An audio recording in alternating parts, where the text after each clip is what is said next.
Good morning, everyone, and welcome to Conversation 23 in our SEGRA COVID-19 Conversations. My name is Kate Charters, and I'm the chair of SEGRA, which is the acronym for Sustainable Economic Growth for Regional Australia. SEGRA was established 24 years ago to be a voice for people who live, work, and invest in regional, rural, and remote Australia. And we're committed to empowering regions to identify and develop their own sustainable economic growth. We also conduct a national conference held every year. Unfortunately, this year was cancelled due to COVID-19, but we're looking forward to welcoming people to a great conference in the city of Kalgoorlie-Boulder in 2021. Many of you will be familiar with the format for these conversations, but because of the size of the group of participants, we're unable to have a fully interactive session, but there's a chat box at the bottom of your screen.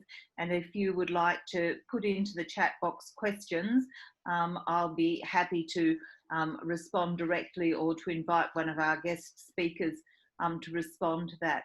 You'll also notice that there are some resources in the chat box as well that you might like to access. Well, why did we choose the theme collaboration? We chose the theme collaboration for today because it's been a recurring theme, collaboration and connectedness, in our conversations over the last 5 months. So today we'll be looking more closely at what collaboration is and how to build collaborative groups. Collaboration, however, means different things to different stakeholders and requires a particular highly developed skill set to affect a useful outcome. So it's a bit of a buzzword, and we're all doing it in a variety of ways, but we would like to suggest that there's a particular purposeful way in which you can go about doing that. And our presentation today is based on some work that we've been involved in or closely watching at Highfields, which is increasingly under pressure for the community of Highfields to become a dormitory suburb of Toowoomba. And there's been a lot of work trying to develop a vision for Highfields Lifestyle Enterprise Precinct, and that's the lens through which we're going to be looking at it today. I'm pleased to welcome Mary Reid and Robert Prestipino to our conversation today. Mary is a highly experienced public servant and recently retired businesswoman whose business took her all over the world, internationally recognised for her skill set in her business. And Mary was part of a core group of local leaders that catalysed the vision for Highfields Lifestyle Enterprise Precinct. So welcome, Mary. Robert Prestipino is founder and director of Vital Places, Australia's first place-based enterprise consultant specialising in the shaping of town centres to support strong, vibrant communities. Combined with his application of expert skills in stakeholder communication, coaching, leadership and task force management, Robert assists community leaders with understanding stakeholders' needs, creating place-based enterprise strategies, building a business case for infrastructure funding, and overall project management to ensure the community's triple bottom line vision is delivered. And Robert was a strategic advisor to the Highfields Lifestyle Enterprise Precinct project. So I might start, Robert, by getting you to give a bit of a background to the Highfields project. Oh yeah, sure. Thanks, Kate, and welcome everyone to another conversation session. And of course, as we go through today, please send some questions through around collaboration and how we might be able to respond to your context. Because context and place-based work is so important. So I just want to spend a brief bit about setting the context of Highfields in the sense of its place and where it was before the local group started. But as Kate said, being 13 kilometres north of Toowoomba is sort of quite close. It originally was established in the late 1800s as a little village in the timber getting industry times. And really almost for about 200 years later, in the early 2000s, a significant change started to happen when it was managed through Crow's Nest Shire, that there was a greenfield master planned suburban subdivision with community facilities and a shopping centre was the sort of hinging or turning point in the early 2000s of releasing a whole lot of residential land around a shopping centre and some community facilities that were invested in by Crow's Nest Shire as, in fact, catalyst infrastructure to give confidence to build a fresh community out of really what was a dairy paddock. So it hasn't that traditional old town history, and it's not part of the Toowoomba CBD footprint, but close to it, and in fact an 18-minute drive from it when there's not traffic congestion. And of course that created that pressure of commuting, and this new fresh community developed more as working couples in professional education, health and professional services areas. So they tended to drive into the CBD and have that rural residential lifestyle in this new sort of greenfields community. So today it's a community of about 11,000 people. The interesting thing was, from that original kickoff, half the town centre environment was built, and the other half under the master plan remained a greenfield site and under the ownership of a single private owner. And really that's how Highfields had emerged for 10 years, had a lot of fast growth, was one of the fastest growing areas in Queensland for a while. So those pressures were changing. It was a new community. And at the same time, as the population was growing, the footprint, the place of the centre wasn't really changing. In 8 years ago, in 2012, Queensland went through a whole lot of local government amalgamations, and Toowoomba Regional Council was formed, and it was the largest amalgamation in Queensland. It absorbed 7 councils. So that footprint, which is huge, created a regional city, local government area that then encompassed all the surrounding townships that were the centres of the other 7 councils. So you had one administration monitoring a large area, from issues from CBD issues right to peri-urban to remote townships. So all different problems and issues. And in that context too, the community of Highfields knew that there had been some master planning going on for a while. They hadn't heard where it was with the council, the new council. And in that sense, the new council had a whole lot of many other issues to look at. And in some ways, Highfields was a rare community in regional Queensland that it was growing. So in some ways, others had, even within the regional council footprint, really more significant issues that were around growth problems and employment problems. So often it was thought that, Highfields might have some problems, but, it really can't complain. It's doing better than most, so she'll be right. And really there was a growing acceptance at the higher levels that its future was a dormitory suburb, because that's what it was and that's all it could be. So again, at that point, as the centre grew, only about, it was 2015, it's only about 5 years ago, the township ended up having 2 brand new high schools built, a Catholic high school and a state high school. It's one of the first new state high schools built in Queensland. It was quite a long battle for the community to get it built.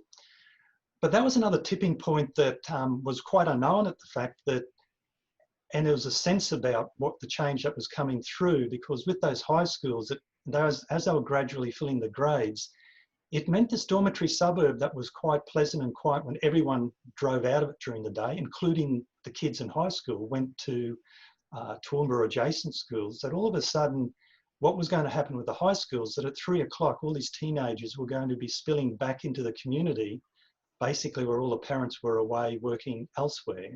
And also the needs of spaces, a whole lot of challenges that were going to be created by the high schools that were completely unforeseen, and put a lot more pressure on locals thinking about space and community and safety, and even casual employment. A lot of issues were starting to bubble up as the high schools were establishing themselves. I myself live 15 minutes north of Highfields. We do our family shopping there. We've been up here since we moved out of Brisbane 15 years ago. So I was being a bit of a local, monitoring and just watching what was going on. I had been invited to speak to the local business group 3 years prior in 2013 to talk about place-based enterprise growth, developing good growth and enhancing your lifestyle and getting sustainable employment. And it really, there was really no traction out of that conversation. And it was, because timing's everything, it's about giving information out and waiting for communities till they're ready to want to move on things. So 3 years later, in March 2016, I was contacted by the group again to do a breakfast presentation. And I said, oh, well, what do you want it on? I was thinking of doing something like online business, affecting the trends affecting local business. Because I didn't want to repeat the content, because I just felt, well, if the community's not ready, that's fine. I just don't want to repeat that content. But it was interesting. And again, it's all about context and timing. The new president specifically asked me to present on catalyst infrastructure and present on the topic of good growth and how could we have local employment and lifestyle, which I was quite shocked by, happy to do, but I thought, how interesting. And at the same time, looking at timing and context, I've been doing some work with Kate, and we've been talking to QCL, which is Queensland Country Lifestyle newspapers, and who were running forums through the state along the areas about discussing growth problems in the regions. And we thought this was a great initiative that we could sort of leverage off, because it was getting these unique issues discussed out there, because a lot of local communities feel isolated in their problems. So we were looking at connecting to like-minded media networks. And I do recall, and while we're preparing for the March presentation to Highfields, Kate and I were at a meeting with the directors of QCL, and it's just one of those moments. I just thought, well, hey, we're doing the stuff with Highfields. If they're interested, would you run a forum to help and give it the exposure and media to their ideas? And he said, sure, fine, but they have to do all the work. I'll go there, facilitate it. We'll do the media. I thought, okay, that's a bit of an offer I could finish the breakfast session with, and really presented the session around good growth, place-based growth, and has to be driven by local values, local people. And through the offer out there that QCL made the offer that they would run a forum for you if you did the work to bring the content and discussion, and you could get your concerns aired and supported. And I really left it at that to the audience to decide, did they want to do anything? And really, it's at that point things started, and in some ways that offer, which was a very different offer, was setting a bit of a sense of strategic partnerships that evolved, that was a bit unknown, what we were starting at that point. And Kate, I think that's a good point for me to segue back to you to let Mary to continue the story. Thanks, Robert. And I think you make some good points there about timing and people's appetite to really look seriously at what sort of strategic development you might want in your region, and that a number of things have to come together to make the climate right. And certainly it was great happenstance that Queensland Country Life were interested in holding a forum that gave a bit of status and impetus to the community participation. And I might just say that, Robert's mentioned that he and I have been very interested in this issue of how you get good growth happening in these sorts of areas. And so I've been very interested in tracking and observing this process over a number of years, and been very privileged to have a bit of an insight into the work that the local planning group have done. And it gives, in that context, it gives me much pleasure to welcome Mary to our session at this stage, because Mary, you've been very much in the thick of bringing together the various key players across industry, government, politicians, investors, and the community who might influence the outcome of the precinct. And I know that this has required a lot of strategic thinking and planning, as well as a lot of networking. So can you tell us a bit about the collaboration process at Highfields? Well, Kate and Robert, thank you very much for the opportunity, but I'd have to say that it's really a team effort on behalf of the local Highfields District Business Connections business group. But yes, and if I could pick up from where Robert's left off, the rest is history, I think, is a key word we should be using there, because Jim O'Day was our HDDC president at the time, and Councillor Bill Carl picked up the challenge that Robert gave them at that meeting, and Bill said, look, I challenge this business group. What Robert has done is he's opened the door and he said, we've got an opportunity here, why don't we pick it up? And the president said, well, you know, we've got an opportunity for our kids, why don't we look at how we can get jobs and for our kids and increase our membership at the same time? So that's what they decided to do. So we, as a group as a whole, we started to look further. How can we go about bringing together the community? How can we run a series of local forums? How can we bring together local leaders? How can we identify what are our community values? So it wasn't something that we did lightly. And as a business group, it wasn't something that we took on board lightly. It was something that we put a lot of collective thought into, and we sat down, first of all, to make a decision. Were we going to do this as a one-off? Was it going to be a short-term vision?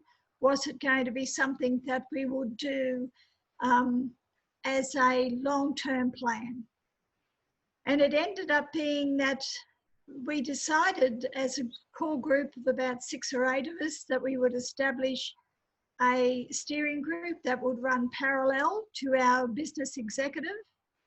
And that steering group would bring on board Robert as a strategic advisor. We decided to go the whole long haul and apply for funding through community grants. We decided to go through our local leaders for help and advice to set up what were the community core values.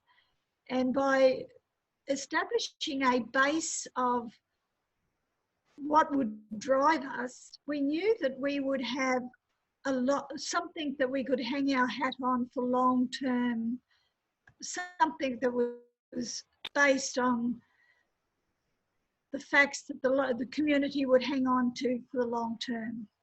Because recently, in 2015, under the recently amalgamated council, council had released its first footprint, its first master plan for Highfields, with limited consultation, and the local community of Highfields threw it out. So we knew that we had an opportunity here to do something for the community. So the community was quite keen to listen to something that they wanted, where they had an input. So they were prepared to listen to come and join us. So when we were looking for what they wanted, they sat down with us and they came to our forums. They gave us their values.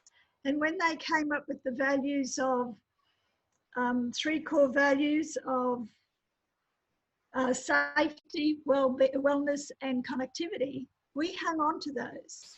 And for the next 3 years, that's what drove us. But in working with the community, in working with our local leaders, in working with our own partners within our business group, we needed more than what the community wanted. We needed to be able to substantiate what they wanted. So within our own ranks, we found surveys. Chris from Strategenics gave us our first survey, which was within Highfields itself. We found that 44% of our community were the small business owners. We found that 87% of people in Highfields wanted to live in Highfields for the next 5 years. We found that 68% of people living in Highfields wanted to live there for the next 10 years. And then when Chris did his second survey, we found that was a youth survey. We found that 64% of youth wanted to live in Highfields for a minimum of 5 years, and that 66% of youth wanted to work part-time in Highfields. So those two surveys alone became our fundamental base for whatever decisions we made. So we knew that we were on the right track in maintaining. We had to find jobs, local jobs. We had to find something for Highfields that was going to give us local jobs, local employment, local well-being, local lifestyle for Highfields. And hence, before long, we had something that was going to give us a precinct in the centre of Highfields. And throughout the next 2 years, I think we ended up with something over 200 strategic meetings we had. But those meetings didn't come easy. We ended up with strategic advisors in the corporate sector, institutions, government and agencies. We had to make sure we had advisors across all sectors that could give us the latest innovation thinking, the latest corporate thinking, the latest thinking of best practice, whether it be in place-based, whether it be corporate thinking, whether it be wellness thinking, whether it be examples like Springfield. Our first port of call was Dr. Jim Verghese from Springfield, world best practice in what they've done at Springfield. Our second port of call, and in our 2.5 years, we never had a door closed on us. Every time I knocked on a door, it was opened. Our second port of call was the Honourable ex-Deputy Prime Minister, Ian Macfarlane. We had Dallas Hunter from FKG Technology Park and Dennis Wagner from Wagner's, the great family up here, and Marco Wanders from Eastonwell. Eastonwell, to a lot of people, may be an unknown company, but they are Australia's premier drilling, well servicing camp management company, and they service the world. So these corporates were prepared to give us their best thinking of how to go about providing the insights from their experiences to allow us to bring forward advice that we could take back to the Toowoomba Regional Council. Because within our government strategic advisors, we had the Honourable John McVeigh, current federal member for Groom. We met regularly with either Cameron Dick, Minister Cameron Dick, or members of his executive team. Trevor Watts, member for North Toowoomba. Kerry Shine, former member for state member for Labor Party, and now a member for the Toowoomba Shire Council. And Mayor Paul Antonio, who I can't thank enough. At no stage did Paul Antonio turn a door away. He met us at all hours, as you know, Kate, and Paul was in a very sensitive position, meeting with Robert and myself or the executive meeting with us and having to also be very cautious of not making any commitments, but listening to the advice, whether we were coming back from Canberra, whether we were meeting with politicians or corporates, whether we were meeting with defence personnel. We were making sure we were being very transparent with the feedback we were getting, and we were sharing it every which way. Institutions were very keen to hear what we were saying. A CSIRO, Charles Sturt Uni, Southern Cross Uni, University of Southern Queensland, and agencies, almost all the agencies we met with, whether they were state or federal, were very keen. But the message we kept putting forward, the message never stopped. The message was always the same. I have to say, the message would change only in the terms of the language we used, because each time we met with someone different, the language we would have to use might change accordingly to suit the audience. But the sentiment and the input was the same. The outcome and the purpose was the same. And I think ultimately the range of documentation we had got more sophisticated, but it was always the same intent and purpose. And over time, our project became known by the community because we could only talk concept. Our project became something that they could refer to as a mini South Bank, because they wanted something to keep the lifestyle of Highfields alive. So because we couldn't talk bricks and mortar, they wanted to keep something in their minds alive. They started to refer to the precinct in Highfields as a mini South Bank, to keep the trees and the shades and the walkways and the bikeways. They called it a mini South Bank. We started this journey in March 16. The council, under the Mayor's incredible support and vision and wisdom, they purchased the 19 hectares, if I can check my facts, I think it was sometime June or July, might have been August in 17.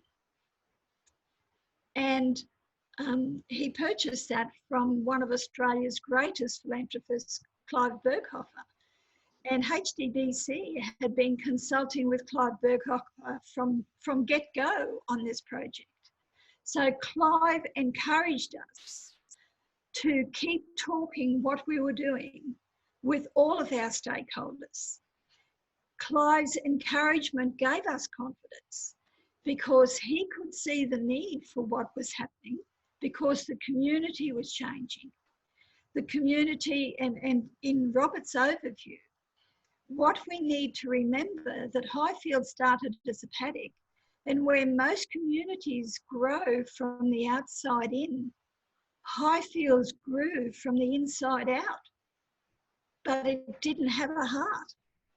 And that's what we were trying to do. We were trying to give it that physical heart. And that's what Highfielders were looking for. Give us somewhere that we can sit and watch our kids walk into their graduation without having to sit in the gutter. Give us somewhere that we can stand with pride and watch an Anzac parade and not have to sit in the gutter. Give us somewhere we can stand with pride so as all the cars don't take up the parking at Anzac. It was amazing to see the support that this project picked up. So Clive Burkhoffer sold that 19.6 hectares to council, which in turn now is building has picked up the block of land and is in the middle of its town planning. But where we were up to with the precinct now, and I consider this a real win for Highfields. As of March last year, Highfields really is now part of the much bigger picture, because John McVeigh has picked up the Highfields precinct and positioned it along with all of the other major projects within the Toowoomba region. Highfields now is an enabler for other major projects for job creation in the Toowoomba region. If we can ensure that we get the right mix of jobs and lifestyle here in Highfields, that will enable more high-skilled jobs in the Toowoomba, a well camp that is going to build better job employment and better growth outcomes for the whole region, not just for Highfields.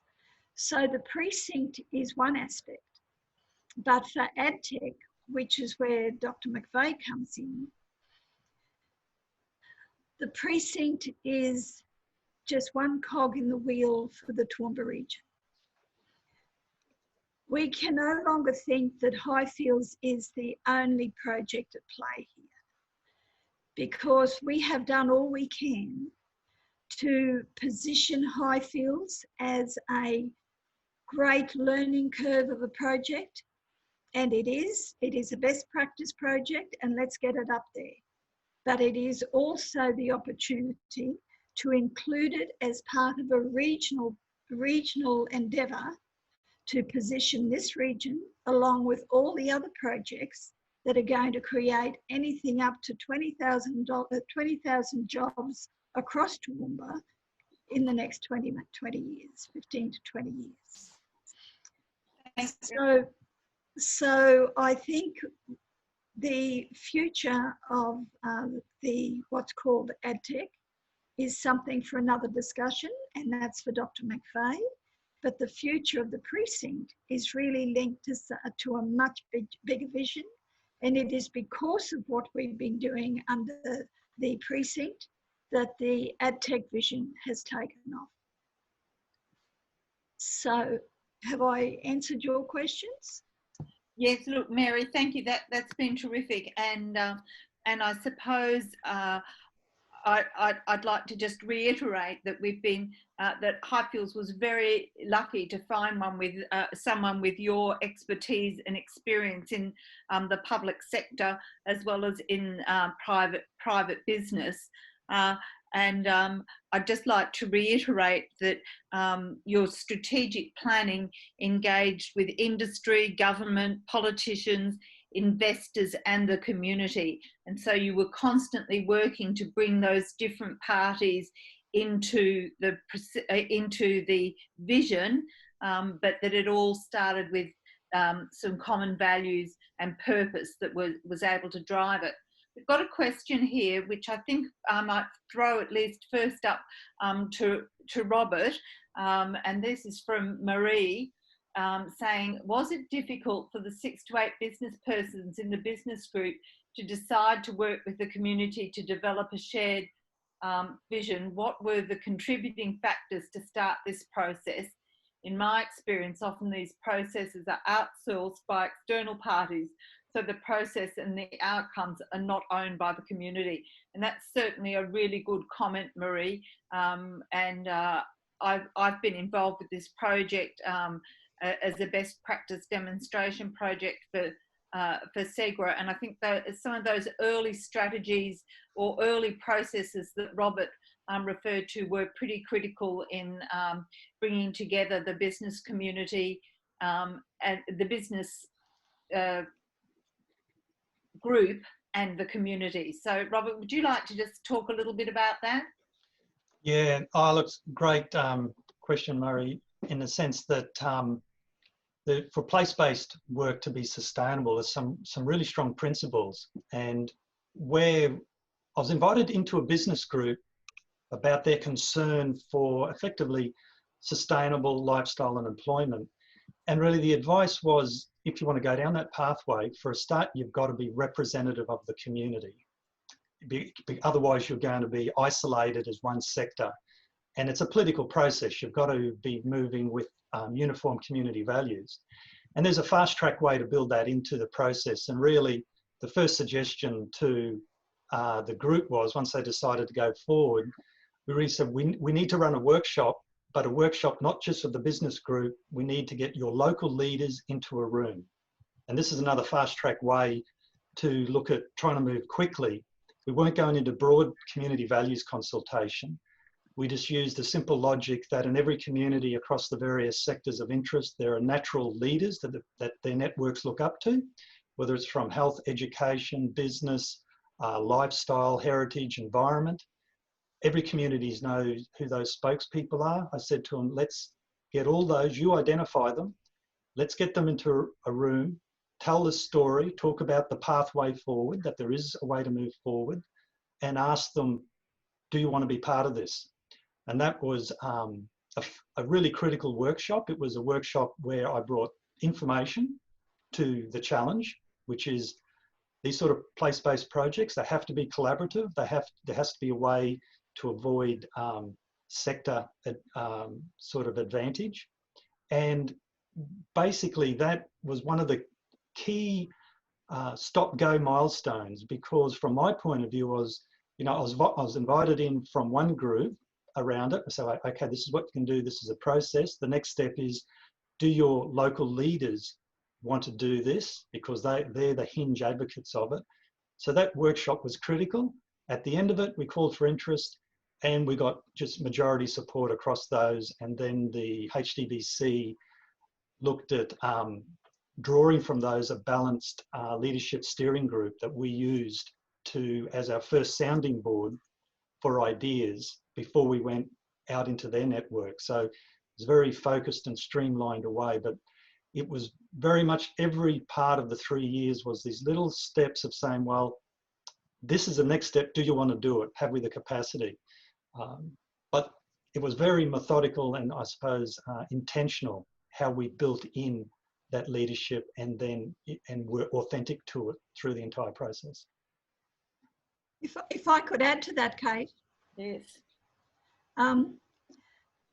Just to add to what Robert has said, I think that we also developed a lot of trust in that process, because from time to time we might get a bit of conflicting or a difference of opinion, and we would have to tic-tac with them, but we never went out or used their information where it would be a conflict in the public arena. We would also always tic-tac with them privately, or always get their approval before we released information, or in some cases we couldn't put their names to things, so we always protected their ID. So we always maintained confidentiality. But I'd have to say to this day, I can still pick up the phone, Robert, can't we? We can still pick up the phone and get feedback when we need it. Yeah, So, and Mary, I want to build on that too. In one of the absolute rules we said we would never break when we started this process, and what I brought to the process as well, is that we as a group, or the HDBC as a group steering this, would never be publicly critical of anyone, any group, council, political. And even though there was often frustration, which passionate people get frustrated about their place, we always had that rule that it was never to be expressed in a way of blame or criticism, but always opportunity and choice. And I think we held true to that right till today. And I think that reinforces why the whole network sees that the group was serious, passionate, but looking for constructive solutions. And we also had the support of the local newspaper, and we spent a lot of time encouraging the right positive tone to those articles, because often it was too easy to be adversarial. But I don't think there was one piece of correspondence in 3 years that ever went out in an adversarial way.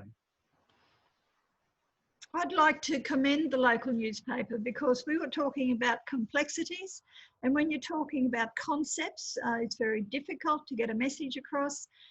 In some stages, we'd have to brief the local newspaper.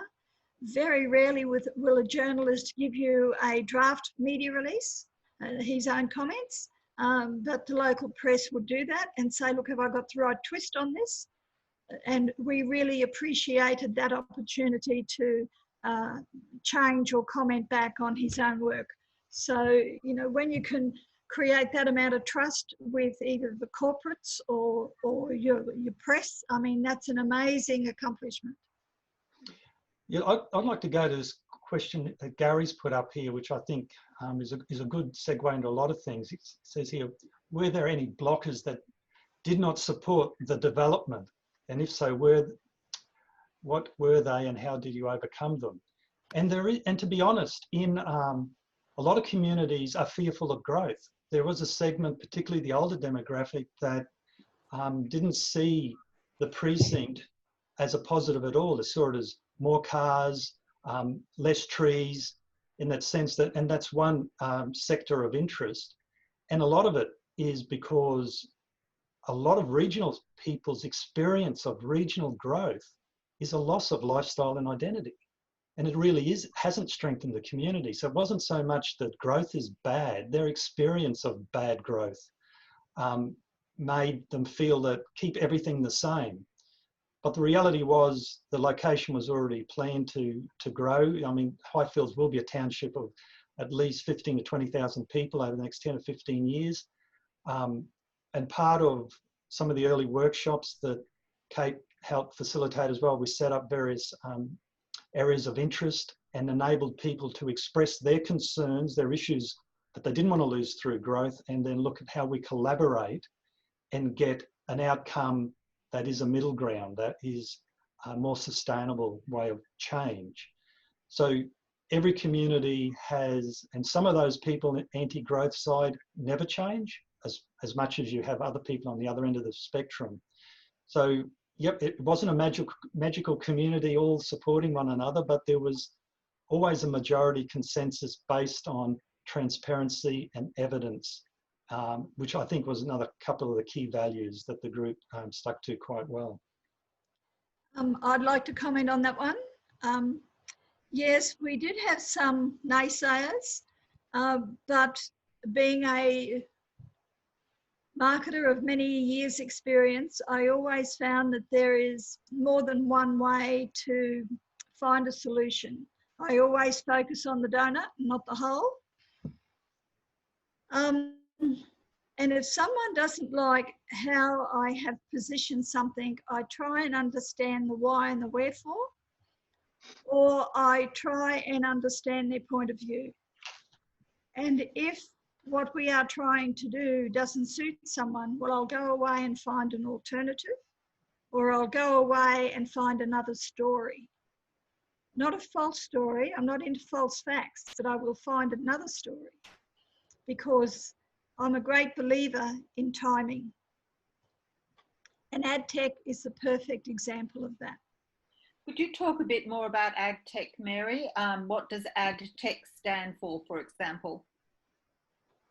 AdTech is the Toowoomba Aviation Data Technology Engineering Cluster, and it is the evolution of the Highfields Precinct. And it is going to be, for use of a better word or a better acronym, it is going to be a cluster of employment opportunities across macro and micro business sectors for the Toowoomba region that will ultimately support defence services, not defence service sectors. Okay. And yes, Robert. Yeah, I'd just like to add maybe some transferable principles there for the audience here, because every place is different. In the chat box, we've put copies of 3 newsletters we sent out that succinctly sort of tell a story. But the more important thing is there was real intentional positioning. Our first newsletter spoke about the values of the place. We put that for, and that's the thing to get consensus around, the place-based values of Highfields, their aspirations of the future. The second newsletter spoke about the precinct specifically, which was what could be the physical change within Highfields that reflected those values and the evidence for that. But the third newsletter is most strategic, and you'll see that's really talking about how Highfields would fit within the region and be complementary from an economic, social and lifestyle point of view. And this is one of the points when I first presented to HDBC 3 years earlier. I said, if you as a local community want to get the change that strengthens you, you need to articulate your position within the region. You need to have a regionally significant vision to ensure federal, state and local and corporate support will support your local place-based project, but in a sense of them understanding its strategic advantages. This is a critical principle on every project for communities that want to drive it. Because if you don't work hard to build those external linkages and vision, your inward-looking idea will not get the resources and funding to make the change that the community wants. It really is that collaborative sense of how we grow our place in a way that strengthens the region. And one of Mary's unique skills, which she really hasn't articulated, is that her career in the public sector brought so much knowledge of how to write briefing notes, how to approach a state member, a federal member, how to brief, do the papers for briefing the councillors, how would we run meetings, how would we do the minutes, and the protocols of finding up, understanding who in the office we need to send an email to book the meeting, because we were effectively lobbying for Highfields to get its bigger story out and to understand how we could shape that story, that it fitted at a federal policy level, a state policy level, and the council's economic development strategy level, that it was never in conflict, but always complementary. And that needed the conversations, but it needed a lot of strategic time after those that Mary alludes to work out, how do we reshape this? How do we make sure it's not conflicting? How do we make sure it's adding to their vision and still true to the values that was in newsletter 1, that we never compromised? And that was very much, I think, the transferable learning in this about the creative process driven by passionate local people, but in this framework that is complex for all of us. 3 levels of government, corporate sector, local community interests, and we want one collaborative vision. Tough challenge, but I think for those that are interested in it, a lot of the processes that Mary instigated through how to deliver it at the local level and engage across, we were invited to Canberra to talk to Defence. You know, doors opened that I didn't believe we could open, but it wasn't accidental. It was quite methodical in a systematic way how we push forward their local vision to try and get the broadest web of supporters. Mary, do you want to add anything to that? Yeah, I think it comes back to a couple of things. We were incredibly fortunate on how we set up the steering group. So we had a business group, we had a steering group, and within the steering group, I suppose I was fortunate. I was in a legacy mode, getting ready to move into pre-retirement. And I loved my public sector career, and I welcomed the opportunity to work with Robert and Kate on this. And when the Mayor made it so easy for us to work with him as well, it was just, yeah, I'm going to do this. But the skill set I was able to bring into the group was, yes, 20 years of marketing, postgraduate certificates in marketing, the knowledge of the public sector. But what Robert is talking about here is in collaboration, when you're working to collaborate across all levels, whether it's community engagement, whether it's corporates, whether it's business partners or government agencies, whether it's the institutions, whether they're private sector, multi-corporates, whatever. You have to have a process. And that process, the first rule of thumb is whatever process you use has to be the same. and it has to be transparent. Thanks, Mary. The other thing, I suppose, is as SEGRA was very involved in this as a national best practice demonstration case. I can't overstate the importance of the values and purpose, and certainly doing that early survey work so that you had a clear handle on some data around people's values and visions. I think the other thing which Mary alluded to earlier was that we weren't taking to people, or they weren't taking to people, bricks and mortar type proposals. They were taking concepts, and the concepts were around the values, around lifestyle, around employment. And I think one of the important things was to keep options open for as long as possible to develop a precinct rather than a building or a community centre or some such thing. And the other thing that was a strong driver in the discussions was that we were looking to create, or they were looking to create, high-skilled jobs as a result of this. And this is where I think it was very exciting to see the ad tech emerge as a concept, so that that had a very embryonic discussions at the beginning, but no one jumped on that as a solution. The solution evolved over time, and it wasn't, it didn't settle on a project, or it didn't settle on bricks and mortar early. And I think that was very important. Kate, could I just extend on that? I think that's a key principle that, again, a lot of our audience will face too, because a number of our really important strategic advocates that we have today on this project early on were frustrated, like a lot of others, that when we first instigated the conversation about a Heart for Highfields, they said, well, what's it look like? How many levels? What's the building? What's it made out of? And when we said we couldn't answer that, there was real frustration and concern. I think, well, this is a waste of time. And yet I know one of the advocates said, after we stuck to the values, and the local leaders did, by the second or third meeting, as you said, the choices were narrowing to the real vision. I remember the advocate coming up and saying, now I understand why you did this. You did the right thing. This really makes sense, because we've got a much deeper understanding of what we really need. And I think for all of us out there in regional Australia, when the groups start, our human desire is, well, what building do you want? Just, tell me what you want. And it's like, we haven't got there yet, because it's a collaborative process.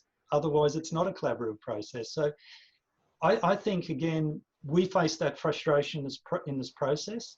The group stuck to their guns and eventually got there to a really sharp vision, but it wasn't obvious within the first 6 to 12 months of the process. It is obvious now, though. Sorry, I'm reading a question here that is from Carol at Mount Barker, and I think she's really suggesting a problem that they had and some solutions they've come up with. So I'll just read it out, and thank you, Carol. My council area was previously rural dairy town, but in 2010 state government ignored 545 submissions, including councils, and rezoned 1,310 hectares by ministerial DPA at the developer's urging from prime farmland to medium density residential housing. Continued loss of rural jobs has not translated to new local jobs. Now it's a truly commuter bird, but not of our choosing. Major issues for council trying to provide basic employment only in service and retail. Yeah, we feel your pain. Growing at 1,300 new residents a year constant, which is 3.6%. New residents have little in common with older residents or history of the town established in 1840. Now 6 private schools in the area to serve swathes of affordable housing. how to attract new clean forms of employment. Old industry with small goods manufacturing and a tannery. That we have attracted some boutique cider and gin makers and gourmet cheese makers. So congratulations on that. But I think the rubber meets the road on how to attract new clean forms of employment. And Robert, I might hand that over to you to talk a little bit about our engagement with investors and Maha Sinnathambi's experience at Springfield. Yeah, I think Carol's story there is spot on. A great example of an absolute truth that the market, left alone without direction or incentives, will reinforce a dormitory suburb. And that's the real message for any peri-urban community, and why you do need that strategic and really government vision to guide, de-risk and attract some of those local jobs that do not naturally appear by natural market forces. And this is why councils and government do need to have a vision of strategic sort of catalyst intervention.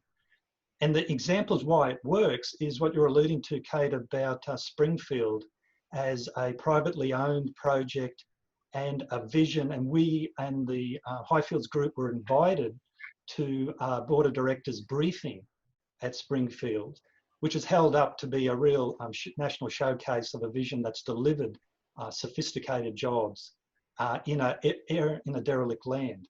And I remember speaking to Maha and just asking him the one question, like, but how did you attract this investment? And he said, there's one rule: you have a vision and never falter. Have a vision and never change it, and that confidence will attract the right investors. And this is where, in dormitory suburbs, and what Carol's talking about, that if it's just subdivided and allowed without a vision, a strong vision for the right sort of growth, the market does not bring it to the place. You'll get a few little boutique outcomes, but as Carol said, that you get those really retail, low-skilled shopping centre jobs. You don't get the professional services. And if anything, the examples in Australia, and Springfield is one of them, that if you simply have a strong vision around those, which is a master plan vision, promote it and talk it up and have belief in it, as Maha said, what it did was attract the like-minded corporate investors that wanted to be part of that vision. When there's no vision there, the market goes to the lowest common denominator, the easiest way to make money, which is to reinforce a dormitory suburb, which is really the fears that were driving Highfields. They felt without some strong vision, even though it has a council master plan, left alone, the market forces which will deliver just another shopping centre and some cheap housing and a piece of parkland. It won't get the jobs the community wants or the lifestyle integration. So, yeah, I suppose that's a bit of an overview, but yes, definitely don't rely on the market to deliver improved local lifestyle and jobs. It needs to be driven by a vision. Thank you, Robert and Mary. And I have to draw it to a close now. It's been a great discussion, and thank you both very much. The other thing I just need to say to people is that we've had feedback that people would like the opportunity to go into breakout rooms to discuss amongst themselves some of their own experiences and to have a bit more conversation than this format allows. And so next Wednesday, Robert and Mary have kindly agreed to participate in a conversation where we'll have breakout groups and much more interaction.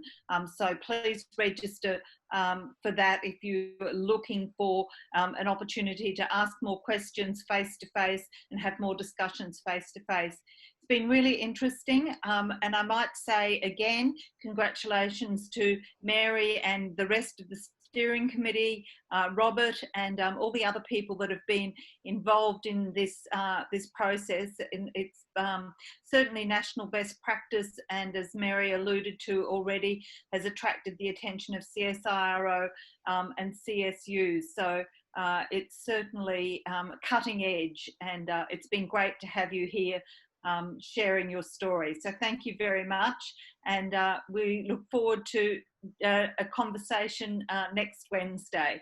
The following Friday, we'll have demographer Dean Carson talking to us, and that will be at 3 o'clock on Friday. Thank you very much.